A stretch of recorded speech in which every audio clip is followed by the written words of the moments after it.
हम अपने सभी दर्शकों, जो हमारे दर्शक हैं, दर्शक भाई हैं, हम उन्हें प्रणाम करता हूँ और अपने इस चैनल में आप सभी का स्वागत करता हूँ। आज हम जनपद जौनपुर के मछली शहर लोकसभा और तहसील है और ब्लॉक भी है, हम हमारी टीम वहाँ मौजूद हुई है और हम इस समय वहाँ मौजूद हुए हैं। जो हम परिचय बताने में, हम परिचय के मोहताज आप नहीं हैं, आप फेमस हैं।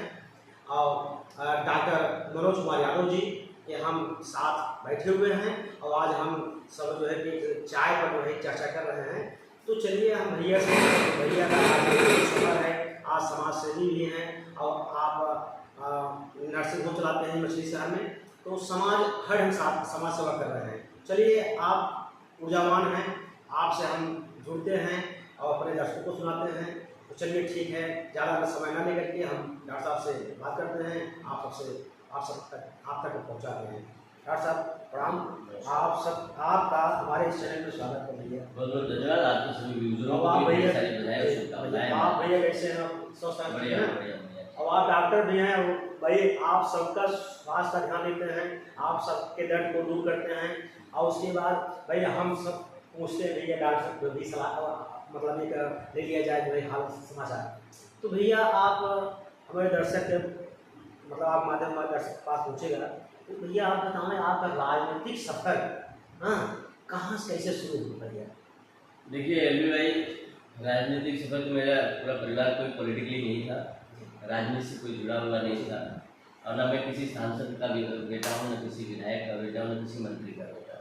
मैं एक किसान का बेटा हूँ। हमारे दादाजी, हमारे पिताजी सब किसान थे और दादाजी पिताजी ने पढ़ाया और लिखाया, तो आज हम इस गाँव में पहुँचे थे। मैं अपना एक प्रैक्टिस करता हूँ, एक हॉस्पिटल में चला रहा हूँ।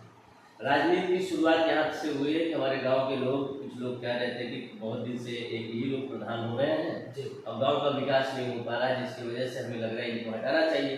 अब उनको हटाने के लिए कोई ऐसा व्यक्ति था ही नहीं कि जो हटा सके। पॉलिटिकली ज्ञान, सामाजिक ज्ञान, साथ साथ में एक अच्छा पकड़ और लोगों की बात करने वाला व्यक्ति और गाँव के विकास को लेकर जाके सशक्त मार्ग पर पहुँचाने वाला व्यक्ति कोई नहीं था। तो लोगों ने सोचा कि ठीक है, ये हमारे दादाजी थोड़ा गांव में थे तो लोग उनका बड़ा सम्मान करते थे, चाहे वो पंचायत के माध्यम से हो या किसी चीज़ को लेते हुए उनको मानते थे कि अभी आजा जी हैं, आजा से कहिए ये बात मामला में। दादाजी को आजा आजा सब कहते थे गाँव में। तो लोगों ने विचार किया, गाँव के लोगों ने, फिर बैठ के बातचीत हुई। लोग कहें कि अपने ही क्षेत्र में अपना विकास जो है थोड़ा सा पूर्वा जो होता है कुछ अलग है। जो हमारा यादव समाज का पूर्वा है वो बहुत पिछड़ा है, हमारे दलित समाज का कुछ पूर्वा बहुत पिछड़ा था। लोगों ने मन बनाया, दलित समाज के लोग और पिछड़े समाज के लोग कहे कि नहीं डॉक्टर साहब को ही चुनाव में ले आइए। तो लोगों ने मुझे बुलाया, तो मैं आया, ग्राम प्रधानी का चुनाव लड़ा, फिर प्रधान हुआ और अच्छे मार्जिन से वोट से जीता। फिर इसके बाद प्रधान संगठन का जिला अध्यक्ष हुआ। आप लोग सब लोग जानते हैं पूरे जौनपुर में मैंने प्रधान संगठन का जब मैं जिला अध्यक्ष था तो हर मामले को लेकर हमेशा जिले पे बैठना, धरना प्रदर्शन करना या फिर इसके बाद गांव देहात की पूरी बात करना, गांव के विकास कैसे होगा, सड़क, नाली, खड़ंजा, तमाम ऐसी समस्याएं होती थी जिसको लेकर हम लोग जिले तक जो है धरना प्रदर्शन के माध्यम से भी और वैसे विज्ञापन देके जो है करवाने का काम करता रहा। बीच में फिर इसके बाद प्रधानों की जब बात होने लगी तो प्रधान साथियों ने एक मन बनाया कि यार हम लोग प्रधान हैं, हम लोगों की बहुत उपेक्षा हो रही है। उपेक्षा ये हो रही है कि जैसे सांसद, विधायक, मंत्री सब लोग तमाम लोग हो जाते हैं, 5 साल के लिए वो भी हैं और 5 साल के लिए हम भी हैं राजनीति में, तो उनको पेमेंट मिलता है और पेंशन भी मिलता है। हम प्रधानों को सबसे ईमानदारी से काम करते हैं, हम लोग मतलब कि 90-95% ईमानदारी से काम करते हैं। कुछ ही इस तरह के 4-5% कौन नहीं राजनीति में करता है।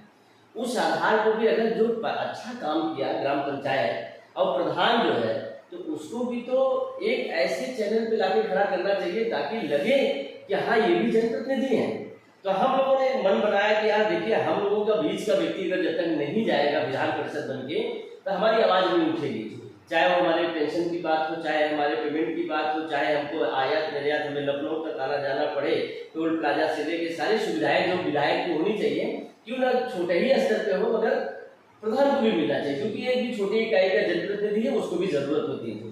तो लोगों ने हमको जिला अध्यक्ष बनाया, उसी के माध्यम से मन बनाया लोगों ने। तो हम फिर मन बनाने लगे कि एमएलसी का चुनाव लड़ेंगे, जो विधान परिषद का चुनाव होता है। क्षेत्र पंचायत और ग्राम पंचायत के ही लोग ज़्यादा से ज़्यादा उसमें वोट करते हैं, जिला पंचायत के लोग भी करते हैं, और जितने जनप्रतिनिधि होते हैं, चाहे नगर पालिका का हो, नगर पंचायत का हो, विधायक हो, सांसद हो, सभी देते हैं। तो हम उस पर काम करना शुरू कर दिए। हमारे गाँव मेरे जिले में 1749 ग्राम पंचायतें थे उस समय। तो 1749 ग्राम पंचायतें, लगभग क्षेत्र पंचायत जो बीडीसी थे 2002 लगभग ये भी थे, जिला पंचायत सदस्य भी 80 के लगभग थे, 9 विधायक। यही आपको रोकना चाहेंगे भैया, आप सदैव जो है कि ये आम जनता के हक की लड़ाई लड़ते हैं, तो उसी क्रम में आप जो है कि एमएलसी का जो है कि प्रत्याशी बनाया गया, तो उस समय भैया आपका मतलब सामने क्या चुनौतियाँ थी? देखिए, बहुत चुनौतियाँ थी, क्योंकि हम सत्ता के विपरीत चुनाव लड़ रहे थे। सत्ता शासन के चुनाव के जान ही रहते हैं, ये सब चुनाव जो है सत्ता शासन का चुनाव होता है, उसके विपरीत थे। हम समाजवादी पार्टी के कैंडिडेट थे, और सत्ता में रहते जो सत्ताधारी लोग थे, हम जानते हैं कि ब्रजेश सिंह जो चुनाव लड़ रहे थे, ये बसपा से चुनाव लड़ रहे थे। अचानक भाजपा को कोई प्रत्याशी नहीं मिल रहा था, तो इनको प्रत्याशी बनाया गया तत्कालीन, मतलब कोई प्रत्याशी खड़ा होने का वो नहीं था कि ये हुआ कि थोड़ा ये अगर ये निर्दलीय लड़ते हैं तो हमारा रास्ता पूरा साफ हो जाता। मगर 1-2 हुआ तो ठीक भी था, चुनाव था, अच्छा था, मगर इतना हमको मतलब ऐसी कोई स्थिति परिस्थिति सरकार की जो नहीं बनती थी, वो हमारे साथ जो है तांडव किया गया, बुलडोजर तक खड़ा किया गया, हमारे मुकदमे लगाए गए, बिजली की तार भी काट दिए, कनेक्शन मतलब कि बिजली काट दिया गया, तमाम जैसे प्रताड़ित थे। मगर मैंने कहा कि मैं किसान का बेटा हूँ, पथरीली जमीन को भी चीर कर अनाज उगाना जानता हूँ, तो हम कभी झुकेंगे नहीं, टूट जाएंगे चलेगा, मगर झुकना नहीं सीखेंगे। हम सीखे हैं, ये हमारे पूरे परिवार का, हमारे दादा से लेकर पिताजी से तक का है, क्योंकि दादाजी में हमारे थोड़ा सा पहलवानी किया करते थे, कहते थे कि मांग के खा लूंगा मगर चोरी नहीं करूंगा और सर नहीं झुकने दूंगा। तो मैं उन्हीं का खून हूँ, इसलिए मैं लड़ाई लड़ा, हर अंतिम लड़ाई लड़ा। 772 वोट मैंने पाया, और किसी प्रधान विदेशी साथियों को मैंने पैसा भी दे दिया। वो बेचारे ईमानदारी के साथ उन लोग हमारे साथ लगे थे, मैं उनका धन्यवाद कहूँगा। बहुत ऐसे साथी जिन्होंने हमें वोट दिया।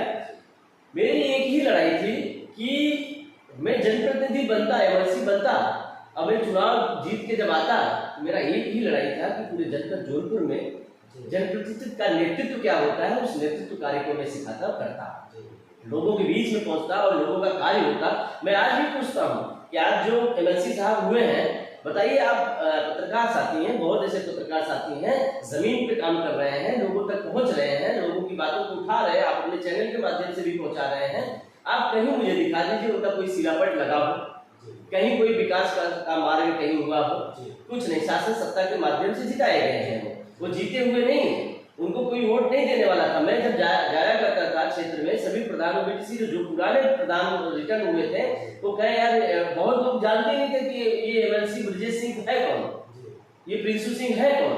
आज भी बहुत लोग नहीं जान पा रहे, क्योंकि वो क्षेत्र में पहुंच नहीं पा रहे। तो हम जब चुनाव लड़ने के लिए उतरे, तो हम ग्राउंड लेवल पर उतरे, अब ग्राउंड लेवल उतरे तो एमएलसी का चुनाव लोग जानने लगे।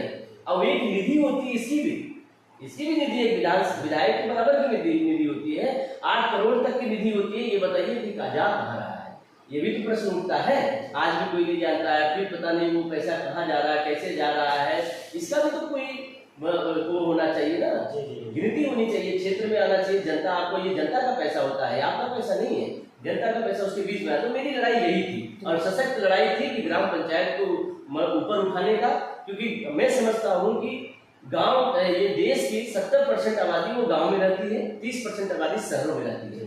तो 70% की आबादी के ऊपर काम होना था, अभी तक वो काम नहीं हो पा रही है, जबकि बीजेपी इस मामले में फेल है, मैं देख रहा हूँ। और न तो उस पर कोई बात कर रहा है, न कोई चर्चा कर रहा है। आप देखे होंगे कि ये तो रही विकास की बात। भैया आगे हम आपसे थोड़ा पूछना चाहेंगे भैया, आप इस समय आपकी निगाह भी है, आप समाज सेवी हैं, देख रहे हैं, तो इस समय जो सरकार, वर्तमान सरकार चल रही है, उसमें अपराध कम हुआ है, बढ़ा है, तो इस पर आपका क्या कहना है? देखिए, हम लोग जौनपुर जिले में ही रहते हैं, और जौनपुर जिले में ही बता रहे हैं कि अपराध की स्थिति क्या है आज के डेट में।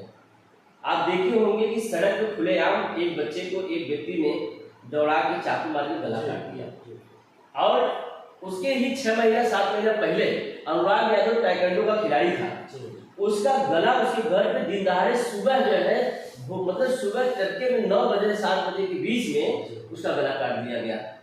आप देख रहे होंगे। अब वही जो है जफराबाद में आज के 2-3 महीने पहले एक निषाद परिवार को आप जान लीजिए कि कुछ जो बाबा जी के स्वजाति लोग हैं उन लोगों ने केवल मतलब इतने ही कहा कि उससे पैसा मांगा उन्होंने। अब वो क्यों दे भाई, वो अपना कमा रहा, अपना खा रहा, अपना सब कुछ कर रहा है, वो कह दिया भैया हमारे पास पैसा नहीं है, हम नहीं दे पाएंगे, तो वो ना कर दिया, उसको गाड़ी से कुचल के मार डाला इन लोगों ने। सोचिए, और इतना ज्यादा क्राइम, हत्या, बलात्कार आप कौशाम्बी के जिले में देखिए, बाबू तिवारी करके हैं, उनके बेटे को मतलब उनका आरोप है, मैं नहीं कहता, उनका आरोप है कि प्रधान वहां के और कुछ दबंग लोग मिलके उनके बेटे को जो है गलत तरीके से साजिश करके फंसा दिया और थाने में रख दिया। अब वो लोग पहुंचे लोग हैं, भाजपा से संबंधित लोग हैं, और थाने पे उनकी कोई मदद नहीं हुई। थाने पे कहते तमाम जगह उन्होंने एप्लीकेशन दिया, तमाम जगह पैरवी किया, मगर उनके बेटे को नहीं छोड़ा गया। फिर इसके बाद क्या हुआ उनके साथ, वो अपने शरीर में जहर खा लिया उन्होंने, आत्महत्या। मतलब आप ये देखते होंगे कि सरकार में कितने बेबस हो गए लोग, कितने बेबस हो गए, कितने लाचार हो गए हैं कि उनकी कोई मदद करने की कोई स्थिति परिस्थिति बनी नहीं पा रही कि कोई कौन कैसे मदद करेगा। लास्ट में उस व्यक्ति ने, बाबू तिवारी जी ने अपने शरीर पे जब उनका शर्ट उतारा गया तो देखा गया जिनका 4 लोगों का नाम उन्होंने लिखा था, और फिर इसके बाद में वो तो जहर खाए थे, दम तोड़ दिया उन्होंने, अस्पताल जाते जाते दम तोड़ दिया। तो सोचो क्या परिस्थिति है, जिंदा जला दिया गया। वही प्रयागराज में एक दलित समाज के व्यक्ति ने गेहूं काटने नहीं गया, और यही सीएम साहब के स्वजाति के लोग उनको जिंदा जला देते हैं। अब वही गेहूं के खेत में गेहूं का पूरा बाल लेकर उसे जिंदा जला देते हैं। तो क्या सोच रहे हैं कि अपराध कम हो गया? यही शिवपुर के बनारस में देख लीजिए, नीतीश मौर्य था, उस व्यक्ति का एक पैर काट के जो है फेंक दिया, जान से मार दिया गया और डीजल पेट्रोल डाल के उसको फूंक दिया गया। तो कहाँ न्याय है? यही एक प्रिया कुशवाहा थी, यही फतेहपुर की बात थी, मैं गया था वहां पे, और इन्हीं के सजाती के प्रिंसिपल साहब थे बाबा जी के, ये भाजपा के, 2 मंजिले को उसके साथ दुराचार हुआ, और फिर इसके बाद उसको प्रताड़ित किया गया, तो वहां से निकली कमरे से भागते हुए छत से कूद गई, मर गई, और फिर भी न्याय नहीं मिला। तो हत्या, लूट, बलात्कार, अपराध चरम पे है, चोरी, डकैती, मगर पुलिस का काम निरंकुश है, पुलिस कुछ नहीं कर रही है, सरकार भी निरंकुश है, न तो सरकार का कुछ मामला बन पा रहा है, न तो जनता के प्रति, न तो उनका फिर इसके बाद जो सांसद जो विधायक है इनका भी कोई मैटर नहीं, मामला बन पा रहा है कि क्या ये कैसे जनप्रतिनिधि है और कैसी सरकार चल रही है। अत्याचार, भय, ये सब पूरा एकदम कायम है इस भाजपा की सरकार में। झूठा रामराज चल रहा है, ये मुंह से बोल के रामराज कर रहे हैं, मगर ये झूठा रामराज है। रामराज में क्या यही होता है? इसकी क्या परिकल्पना है? आप क्या सोच सकते हैं अली भाई, आप बताइए हमको, क्या यही परिकल्पना है रामराज का? रामराज में तो सब शांति होनी चाहिए, सब एकदम मस्त होना चाहिए, सबके सब अपने खुलेआम ऐसे सड़कों पे चल सके, गहने लाद के भी चल सके, ये होना चाहिए। यहाँ छिनैती हो जाती है रास्ते में, मतलब जो नई नवेली बहू बेटियां हैं जब वो शादी से आती हैं तो गहने से लदी होती हैं, डर के जाते यहाँ से जब जाती है साथियों से उतार के घर रख देते हैं, क्योंकि हो सकता है कि चोर बदमाश खुलेआम डर रहे हैं। अब पुलिस का कोई अंकुश नहीं है, सरकार का कोई अंकुश नहीं है, किसी का डर भय रह नहीं गया सरकार का, न पुलिस का रह गया, क्योंकि हमेशा कहीं न कहीं जो है भ्रष्टाचार चरम पे है। इसकी वजह से हर अधिकारी कर्मचारी इस भाजपा की सरकार में हाथ फैला के भ्रष्टाचार फैलाए हुए हैं।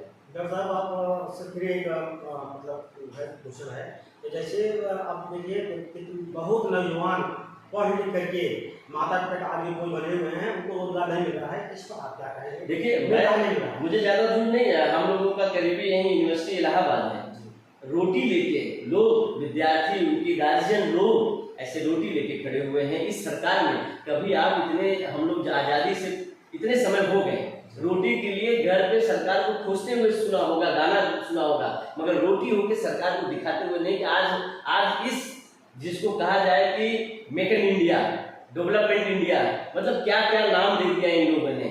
इसको कहा कि स्मार्ट सिटियां बनाएंगे, उसी स्मार्ट सिटी इलाहाबाद में जैसे इतनी बड़ी व्यवस्था जहाँ पे यूनिवर्सिटियां हैं, जहाँ पे हाई कोर्ट है, वहां पे अगर सरकार को रोटी दिखा रही तो सरकार का ये पूरा फेलियर है कि ये कुछ नहीं कर पाई है। नौजवान बेरोजगार टहल रहा है, शिक्षित अपनी भविष्य शिक्षा जो ले रहे हैं वो अपना भविष्य तय नहीं कर पा रहे हैं कि क्या मेरी भविष्य है कि नहीं है इस सरकार में। जो पेंशनधारी हैं उनकी पेंशन काट दी जा रही है, उनकी पेंशन को भी काट कटौती कर दिया जा रहा है। और आज जो माँ बाप जो अपने बच्चों को इलाहाबाद, लखनऊ, बनारस जैसे बड़े बड़े शहरों में बच्चों को भेज रहे हैं पढ़ने लिखने के लिए, तो वो भी डर रहे हैं, भयभीत हैं कि मैं खेती किसानी करके अपनी अनाज को बेच बेच के अपने बच्चों को पढ़ा रहा हूँ, पता नहीं मेरे बच्चों का भविष्य क्या है। इस सरकार में खतरे में है युवा जो है वो खतरे में है, उनके पास कोई रोजगार नहीं है और न तो कोई रोजगार जो हो भी रहा है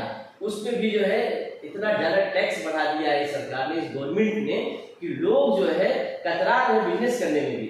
बिजनेस भी जान रहे करेंगे क्या, सक्सेस होंगे कि नहीं होंगे। तो युवा हर तरीके से मारा जा रहा है, चाहे वो बेरोजगारी में हो या शिक्षा में हो या नौकरी में हो या फिर अपना खुद का जो है डेवलपमेंट करना हो, अपना खुद का स्केल करना हो, उसमें भी बहुत मतलब जान लीजिए कि इस बीजेपी की सरकार जब से आई है देश जो है पीछे गया है, देश आगे नहीं जा रहा है।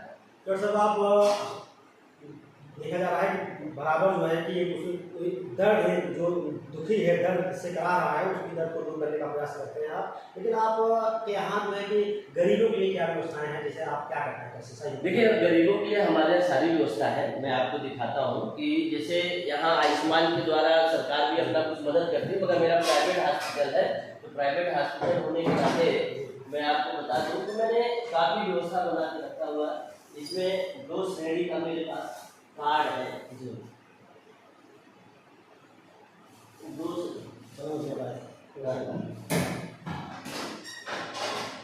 2 श्रेणी का कार्ड है हमारे यहाँ। जैसे नॉर्मल डिलीवरी वगैरह ऑपरेशन सब होता है।